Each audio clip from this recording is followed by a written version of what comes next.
ഒരു മാസം നീണ്ട കാടിളക്കിയുള്ള പ്രചാരണത്തിന് ശേഷം ചേലക്കരയിലും വയനാട്ടിലും വിധിയെഴുത്ത് പൂർത്തിയാവുകയാണ്. ഇഞ്ചോടിഞ്ച് പോരാട്ടം നടന്ന ചേലക്കരയിൽ പോളിംഗ് ശതമാനം 70% കടന്നിരിക്കുന്നു. സമയം അവസാനിച്ചിട്ടും ചേലക്കരയിലെ പല ബൂത്തുകളിലും പ്രത്യേകിച്ച് തളിയിൽ ഇപ്പോഴും വോട്ടർമാരുടെ നീണ്ട നിരയാണ്. എന്നാൽ വയനാട്ടിൽ പ്രിയങ്ക ഗാന്ധിയുടെ തരംഗമുണ്ടാകുമെന്ന് പ്രതീക്ഷിച്ചിടത്ത് പോളിംഗ് ഇപ്പോഴും മന്ദഗതിയിലാണ്. രാഹുൽ ഗാന്ധിയേക്കാൾ പ്രിയങ്കയ്ക്ക് UDF ഭൂരിപക്ഷം ഉറപ്പിച്ച വയനാട്ടിൽ പോളിംഗ് മന്ദഗതിയിലായിരിക്കുന്നു എന്നുള്ളതാണ് UDF ക്യാമ്പുകളിൽ മ്ലാനത പരത്തുന്നത്. ഏറ്റവും ഒടുവിലത്തെ കണക്കനുസരിച്ച് 62.37 വയനാട്ടിലെ പോളിംഗ് ശതമാനം. തികഞ്ഞ വിജയപ്രതീക്ഷയിലാണ് മുന്നണികൾ. പക്ഷേ കഴിഞ്ഞ തവണത്തെ കണക്കുകൂട്ടി നോക്കുമ്പോൾ വോട്ടർ ടേൺഔട്ടിലുണ്ടായ കുറവ് ആർക്കായിരിക്കും തിരിച്ചടിയാവുക എന്നതാണ് വയനാട്ടിൽ പ്രധാനമായും കണക്കുകൂട്ടുന്നത്. എന്നാൽ ചേലക്കരയിൽ കഴിഞ്ഞ തവണത്തെ പോളിംഗ് പെർസെന്റേജിന്റെ അടുത്തേക്ക് എത്താനുള്ള സാധ്യതയുണ്ടെന്നും ഏറ്റവും ഒടുവിലത്തെ കണക്കുകൾ പറയുന്നു. പോളിംഗ് ശതമാനത്തിലെ ഏറ്റക്കുറച്ചിലുകൾ ജനവിധി ആർക്കനുകൂലമാകുമെന്നറിയാൻ ഇനി കൃത്യം 10 ദിവസത്തിന്റെ ഇടവേളയുണ്ട് എന്നതാണ് ഏറ്റവും പ്രധാനപ്പെട്ട കാര്യം. നമുക്ക് ഇപ്പോഴും ആളുകൾ തിക്കിത്തിരക്കുന്ന പോളിംഗ് ബൂത്തിൽ നിന്ന് തുടങ്ങിയാലോ? അതെ, ഇപ്പോൾ സമയം 6 മണി കഴിഞ്ഞ് 7 മിനിറ്റ് ആയിരിക്കുന്നു. ഇപ്പോൾ പോളിംഗിനുള്ള സമയം അവസാനിച്ചിരിക്കുന്നു. ഉണ്ണി ബാലകൃഷ്ണൻ, ചേലക്കരയിലെ ഒരു പോളിംഗ് ബൂത്തിൽ ഇപ്പോൾ നീണ്ട നിരയുണ്ട്. പക്ഷേ വയനാട്ടിൽ ഒരു പോളിംഗ് ബൂത്തിലും കാര്യമായ തിരക്ക് 6 മണിക്ക് ഉണ്ടായിരുന്നില്ല. അതായത് ടോക്കൺ കൊടുത്ത് വോട്ട് ചെയ്യിപ്പിക്കേണ്ട അവസ്ഥ വയനാട്ടിലില്ല. എന്നാൽ നമ്മളിപ്പോൾ പോകുന്ന തളിയിൽ നീണ്ട നിരയുണ്ട് ചേലക്കരയിൽ. എന്താണ് സൂചന? നോക്കൂ, വയനാട്ടിലെ പോളിംഗ് ശതമാനം കുറയുന്നു എന്ന് പറയുന്ന യഥാർത്ഥത്തിൽ നമ്മളെ കമ്പരപ്പിക്കുന്ന ഒരു കാര്യമാണ്. കാരണം പ്രിയങ്ക ഗാന്ധി വളരെ ദിവസങ്ങൾ അവിടെ സ്റ്റേ ചെയ്ത് വലിയ ക്യാമ്പയിൻ നടത്തിയ ഒരു സ്ഥലമാണ്. നിശ്ചയമായും പ്രിയങ്ക ഗാന്ധി ആദ്യമായി മത്സരിക്കുന്ന ഒരു സ്ഥലവുമാണ്. ആ അർത്ഥത്തിൽ ദേശീയ ശ്രദ്ധ ആകർഷിച്ച ഒരു മണ്ഡലമായിരുന്നു വയനാട് എന്ന കാര്യത്തിൽ തർക്കമില്ല. പക്ഷേ അവിടെ ഒരു ആലസ്യം ബാധിച്ചിരിക്കുന്നു എന്നാണ് അവസാനം നമുക്ക് ലഭിക്കുന്നത്. കന്നിയംഗത്തിൽ റെക്കോർഡ് ഭൂരിപക്ഷം ഇട്ട് ഒരു വലിയ വിജയത്തോടെ ലോക്സഭയിൽ എത്താവുന്ന പ്രതീക്ഷ മങ്ങുകയാണോ? അതായത് 6 ലക്ഷം വരെ ഭൂരിപക്ഷം കിട്ടുമെന്നാണ് കോൺഗ്രസ് ക്യാമ്പ് അവകാശപ്പെട്ടുകൊണ്ടിരുന്നത്. നമ്മൾ അന്ന് തന്നെ ഒരു കാൽക്കുലേഷൻ പറഞ്ഞത് ഒരു 11-11.5 ലക്ഷം വോട്ട് പോൾ ചെയ്യപ്പെട്ടാൽ മാത്രമാണ് അത്രയും വലിയൊരു ഭൂരിപക്ഷത്തിലേക്ക് എത്തുക എന്നുള്ളത്. എന്നാൽ ഇപ്പോൾ നമുക്ക് ലഭിക്കുന്ന കണക്കുകൾ അനുസരിച്ചാണെങ്കിൽ 5 ലക്ഷം വോട്ടിന്റെ ഭൂരിപക്ഷം എത്തുക എന്ന് പറയുന്നത് പോലും അത്ഭുതകരമായിരിക്കും, അസാധ്യമായിരിക്കും എന്നുള്ളത്. നമുക്ക് പെട്ടെന്ന് സാധ്യമായ ഒരിടത്തേക്ക് പോകാം, തളിയിലേക്ക്. തളിയിലൊരു നീണ്ട നിരയുണ്ട് എന്നാണ് ഞാൻ മനസ്സിലാക്കുന്നത്. ചേലക്കരയിൽ കടുത്ത പ്രചരണമായിരുന്നു. അല്ലമീൻ, AK അഭിലാഷ്, അഷ്കർ അലി, ജെയ്സൺ ചാവളപ്പിൽ, സായ്കുമാർ എന്നിവർ നമുക്കൊപ്പം ചേരും. ചേലക്കരയിൽ നിന്ന്, വയനാട്ടിൽ നിന്ന് VS രഞ്ജിത്തും, അലി അക്ബർ ഷായും, ദീപക് മോഹനും, മുബഷീർ P അക്ബറും ചേരും. ആദ്യം ചേലക്കരയിൽ. ഇപ്പോൾ തളി ബൂത്തിലാണ് നമ്മളുടെ പ്രതിനിധി അല്ലമീൻ ഉള്ളത്. വലിയ ക്യൂ ഇപ്പോഴും അല്ലമീന്റെ ബൂത്തിലുണ്ട്. Allameen, very good evening. ഇപ്പോൾ ബൂത്തിൽ ക്യൂ നീണ്ട നിരയിലാണോ? ടോക്കൺ വിതരണം ആരംഭിച്ചോ?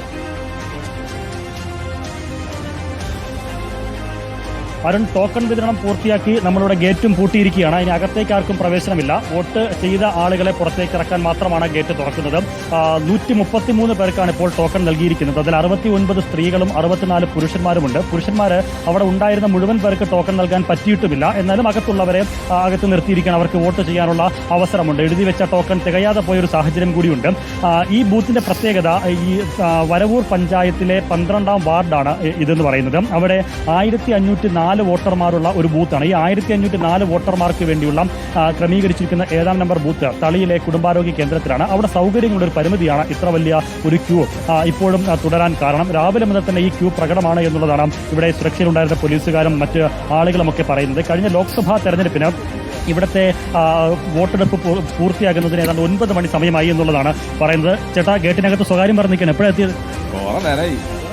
തിരക്കണ്ട അറിയില്ലേ? എത്ര നേരം കഴിച്ചിട്ടാ കൊതു കഴിച്ചിട്ട് കുമ്പിടാൻ പറ്റില്ല, ആകെ തിരക്കല്ലേ. ഇവിടെ കുമ്പിടാവും മതില മലം പിടിച്ച മോന്തി അങ്ങോട്ട് പോകും. ഇന്നിപ്പോ വീട്ടിൽ പോകാൻ പറ്റുമോ? ചേട്ടന് ചിരി സഹിക്കാൻ പോയി, കാരണം അത്രയും നേരത്തെ കാത്തിക്കണം. ചേട്ടൻ എന്താ അവസ്ഥ? സ്ഥിരമാണ് അവിടുത്തെ? കഴിഞ്ഞ വർഷത്തെ അവസ്ഥയായിരുന്നു. ഈ വർഷം ഇപ്പൊ എന്തായാലും കഴിഞ്ഞ വർഷം ഞങ്ങൾ 8 മണിയോട് കൂടിയിട്ടാണ് വീട്ടിലെത്തിയത്.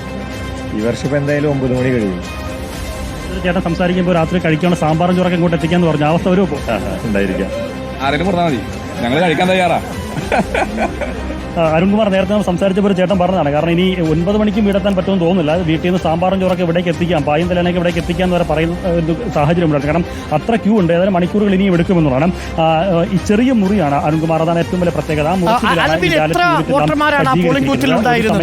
അതായത് 1400-ലധികം ഉണ്ടോ? 2 കൂടുതൽ ഉദ്യോഗസ്ഥരും കൂടുതൽ യൂണിറ്റും ഉണ്ടോ? എന്താണ് അവിടുത്തെ അവസ്ഥ?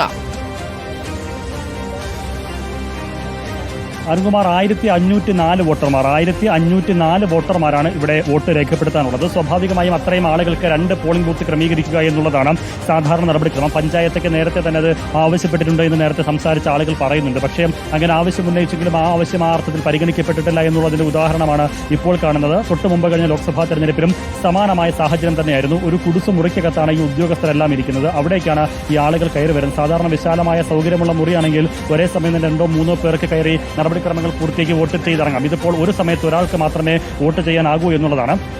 ഇപ്പോൾ ഒരാൾ നിൽക്കുമ്പോൾ മറ്റു 2 പേരെ കയറ്റി നിർത്തിയിരിക്കുന്നു എന്നല്ലാതെ മറ്റ് നടപടിക്രമങ്ങൾ പൂർത്തീകരിക്കാനോ അവരുടെ മറ്റേ വെരിഫിക്കേഷൻ പൂർത്തിയാക്കാനോ ഒന്നും സാധിക്കില്ല. കാരണം അത്രമേൽ സൗകര്യം മാത്രമേ അവിടെ ഉള്ളൂ എന്നുള്ളതാണ്. ഉദ്യോഗസ്ഥരെയും കുറ്റം പറയാനാകില്ല.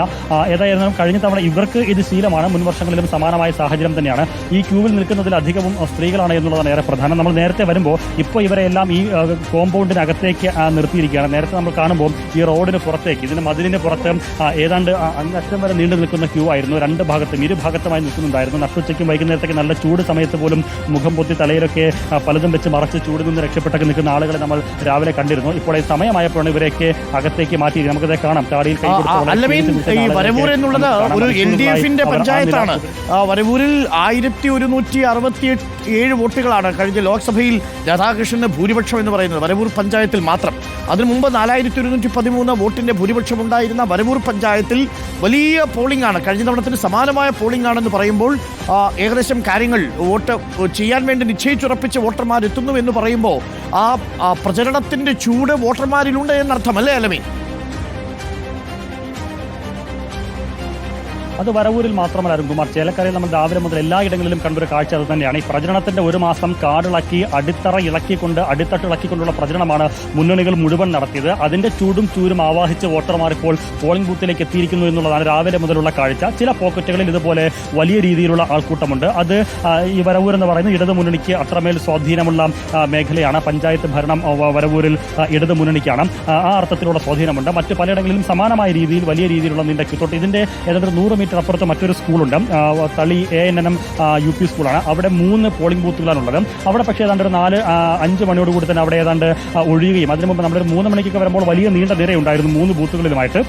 ഒരു 4-5 മണിയോടുകൂടി അവിടെ ആളുകളൊക്കെ വിട്ടൊഴിഞ്ഞ് പോകുന്നൊരു കാഴ്ചയും ഇപ്പോൾ പൂർണ്ണമായും അവിടുത്തെ പൂർത്തിയായിരിക്കുകയാണ് അവിടുത്തെ പ്രവർത്തനങ്ങൾ. പക്ഷേ ഇവിടെയാണ് ഇപ്പോൾ ഈ നിലയിൽ വലിയ ക്യൂ നിൽക്കുന്നത് എന്നുള്ളത് ഏറെ പ്രധാനമാണ്. കഴിഞ്ഞ കുറേ നാളുകളായി ഇവർക്ക് ഇത് തന്നെയാണ് അവസ്ഥ. എപ്പോഴാണ് ചെയ്യാനെത്തിയത്? രാവിലെ എത്തി? എപ്പോഴെത്തിയേ? 4 മണിക്ക് എത്തി. എല്ലാ തവണ ഇത് തന്നെയാണോ? അല്ല, ഇപ്രാവശ്യമാണ് ഇങ്ങനെ ഇത്രയും തിരക്ക് കണ്ടിരിക്കുന്നത്. ഭയങ്കര സ്ലോ ആണ്. ക്ഷീണിച്ചോ? നിന്ന് ക്ഷീണിച്ചോ? പറയാനില്ല, ക്ഷീണം തന്നെ. കൂടുതലും സ്ത്രീകളാണ് തോന്നുന്നു നിൽക്കുന്നത്. 4 മണിക്ക് വന്ന ആളുകളുണ്ട്. നേരത്തെ നമ്മൾ കാണുമ്പോൾ ഈ ഗേറ്റ് പൂട്ടുമ്പോൾ ഒരു ഉമ്മ വോട്ട് ചെയ്തിറങ്ങുമായിരുന്നു. 2 മണിക്ക് വന്നതാണെന്ന് പറയുന്നത്. അങ്ങനെ മണിക്കൂറുകളായി കാത്തു നിൽക്കുന്ന ആളുകളാണ് ഇപ്പോഴെങ്കിലും അടങ്ങാനാകുന്നത്. ഇനി ഈ ആളുകളെല്ലാം വോട്ട് രേഖപ്പെടുത്തി പോകുമ്പോൾ ഏതായിരുന്നാലും ഒരു 2 മണിക്കൂർ കഴിയുമെന്നുള്ള കാര്യം, 8 മണി കഴിയും ഇത് പൂർത്തിയാക്കാൻ എന്നുള്ളതാണ് നമ്മൾ അനുമാനിക്കുന്നത്. ആ രീതിയിലുള്ള സാഹചര്യം തന്നെയാണ് ഇപ്പോൾ ടോക്കൺ നോക്കൂ അരുണേ, ഇപ്പോൾ 2021 നടന്നിട്ടുള്ള